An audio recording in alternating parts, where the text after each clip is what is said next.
Hello friends, I'm Trinity from the Milam Library in Perryville, part of Central Arkansas Library System. Today I have some bedtime stories for you. The first one is called That Book Woman by Heather Henson. The second one I'll share is called Interrupting Chicken by David Ezra Stein. The third one, and my all-time fave, is called The Day Dirk Yeller Came to Town by Mary Casanova. But first, we're going to sing a song, Twinkle, Twinkle, Little Star. You ready? Let's go. Twinkle, twinkle, little star, how I wonder what you are. Up above the world so high, like a diamond in the sky. Twinkle, twinkle, little star, how I wonder what you are. And now we're ready for our very first book. That Book Woman by Heather Henson. Pictures by David Small.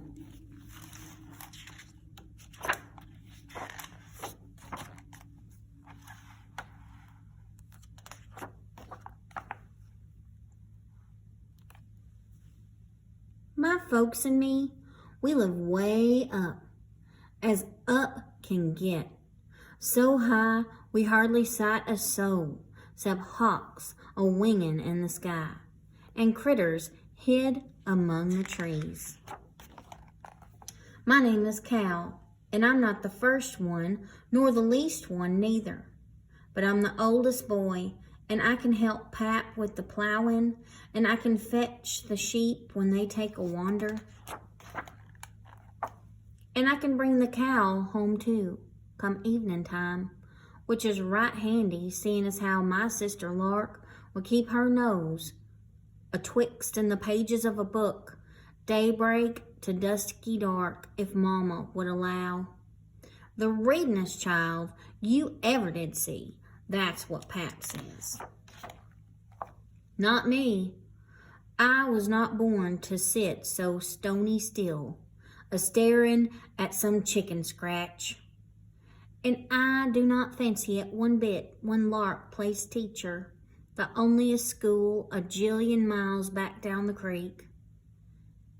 And even Lark can hardly spread her wings and fly. So now she aims to school us herself. But me, I'm no scholar boy. That's why I'm the first to hear the clippity-clop and spy the sorrel mare red as clay. And I'm the first to know the rider is no man at all, but a lady wearing breeches for all the world to see.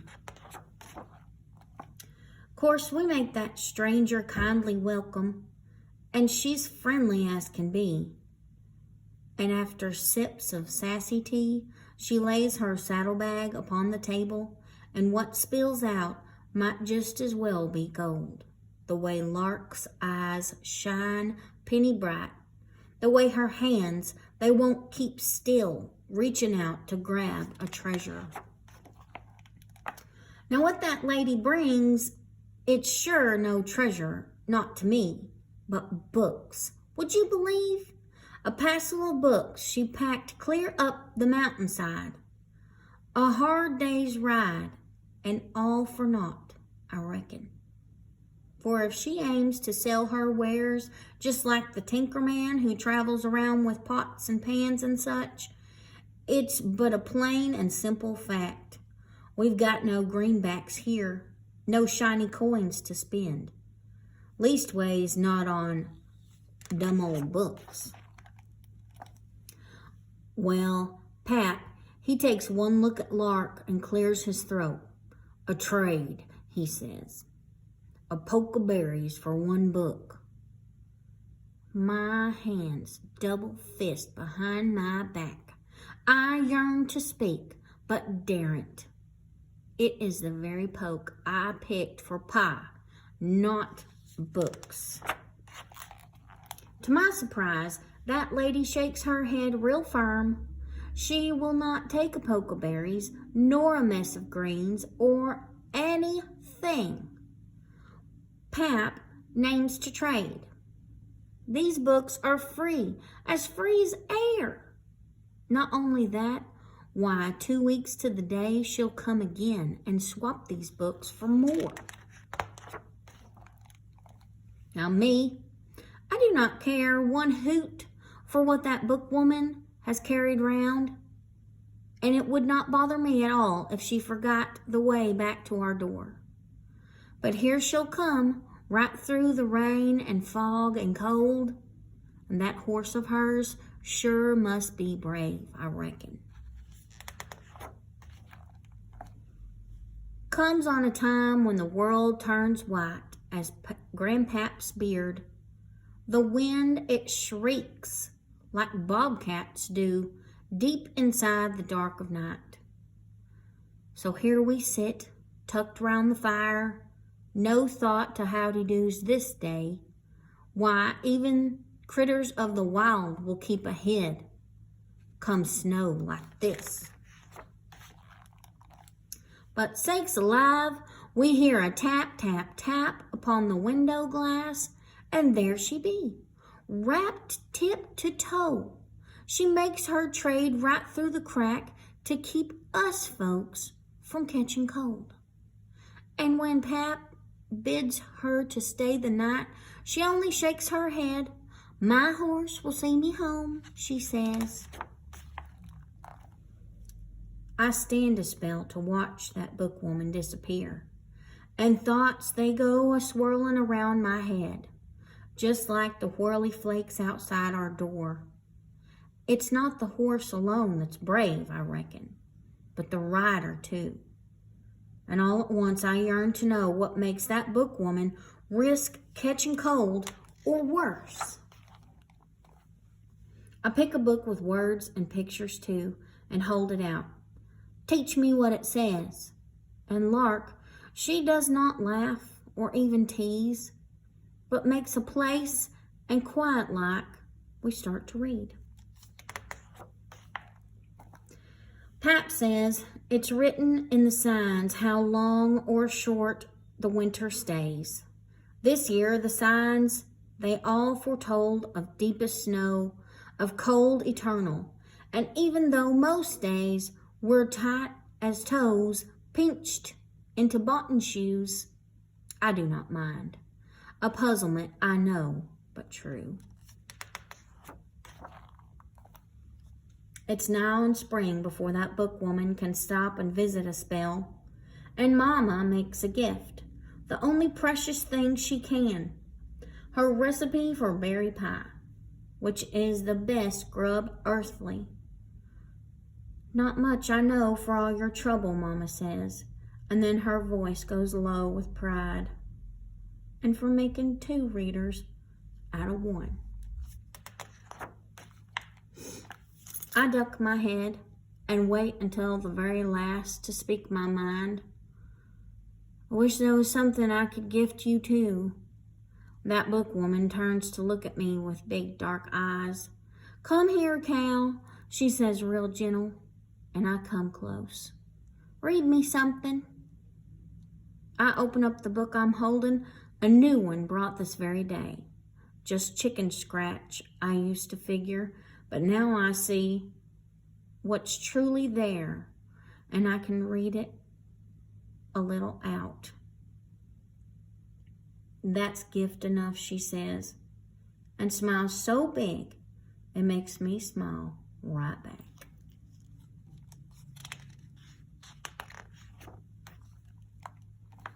The end. Interrupting Chicken by David Ezra Stein.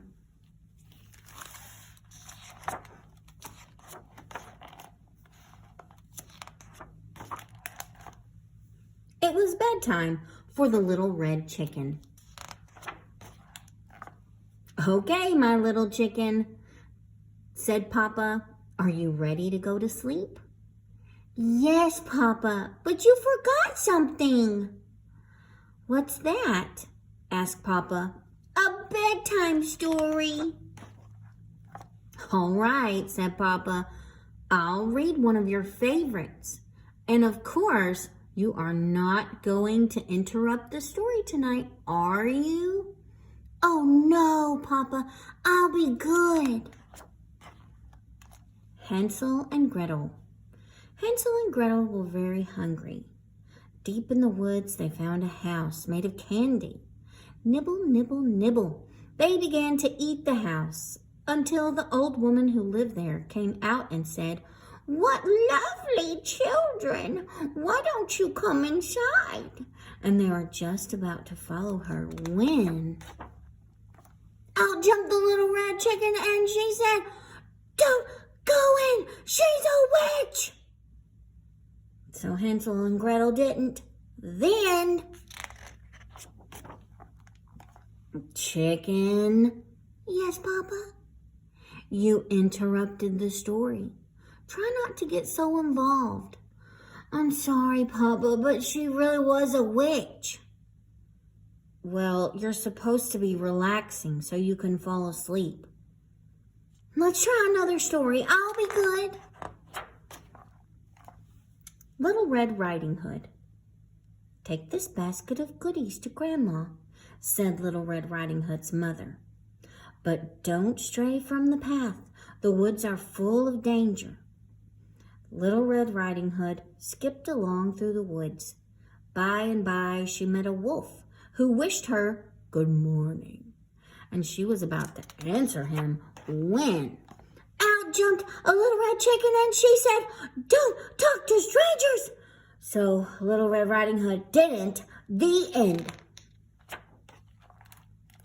Chicken. Yes, Papa? You did it again. You interrupted 2 stories, and you're not even sleepy. I know, Papa, I'm sorry, but he was a mean old wolf. Yes, now get back into bed. Okay, Papa, let's try one more little story and I'll be good. Chicken Little. Chicken Little was hit on the head by an acorn. The sky is falling, she thought.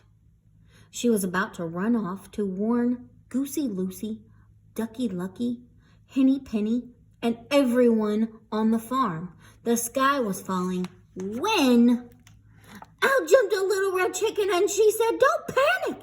It was just an acorn." So Chicken Little didn't. The end. Chicken. Yes, Papa. You did it again. Oh, Papa, I couldn't let that little chicken get all upset over an acorn. Please read one more story and I promise I'll fall asleep. But Chicken, said Papa, we're out of stories. Oh no, Papa, I can't go to sleep without a story.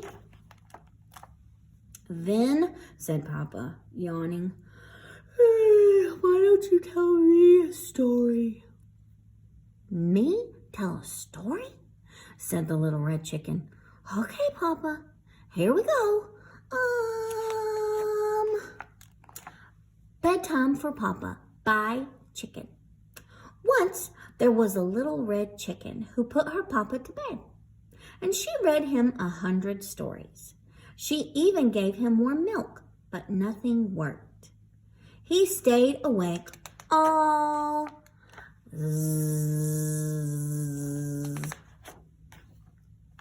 Papa? Good night, Papa. The end. Are you still awake after those 2 books? We have one more left. Let's see what it's about. The Day Dirk Came to Town by Mary Casanova. Pictures by Art Hoyt.